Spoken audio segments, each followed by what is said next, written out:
Hi friends, എല്ലാവർക്കും പുതിയ വീഡിയോയിലേക്ക് സ്വാഗതം. ഇന്ന് നമ്മളുള്ളത് ക്യാപിറ്റൽ സിറ്റി ഓഫ് മൗറീഷ്യസിലാണ്, അതായത് പോർട്ട് ലൂയിസിൽ.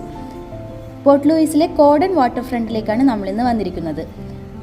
കോഡൻ വാട്ടർ ഫ്രണ്ടിൻ്റെ ചരിത്രം നോക്കുകയാണെങ്കിൽ അത് 18-ാം നൂറ്റാണ്ടിൽ കോഡൻ പ്രദേശം പോർട്ട് ലൂയിസിൻ്റെ വ്യാപാര ഹൃദയമായിരുന്നു. ഫ്രഞ്ചുകാരുടെ ഭരണകാലത്ത് ഇവിടം ആദ്യമായി ലവണം, അതായത് ഉപ്പ് സംരംഭിക്കുന്ന സ്ഥലമായിരുന്നു. പിന്നീട് കപ്പൽ നിർമ്മാണവും കയറ്റുമതിയും ആരംഭിച്ചു. കോഡൻ എന്ന പേര് കിട്ടിയത് ഫ്രഞ്ച് ഉദ്യോഗസ്ഥൻ ജീൻ ഡൊമിനിക് കോഡന്റെ പേരിൽ നിന്നാണ്. ഉറപ്പുള്ള സമുദ്രയാത്രകളും ബ്രിട്ടീഷ് കൊളോണിയൻ കാലത്തുള്ള വ്യാപാരവും ഇവിടം മൂലം വലിയ നേട്ടം കണ്ടെത്തി. എന്നാൽ കാലം മാറിയപ്പോൾ പഴയ ഗോദാമുകൾ ഉപേക്ഷിക്കപ്പെട്ടു. 1996 ഇവിടം നവീകരിച്ച് ഒരു മോഡേൺ ഷോപ്പിംഗ് വിനോദ കേന്ദ്രമായി മാറ്റി. ഇന്ന് ഇത് മൗറീഷ്യസിലെ പ്രിയപ്പെട്ട ടൂറിസ്റ്റ് ഹബ്ബായി മാറിയിരിക്കുന്നു.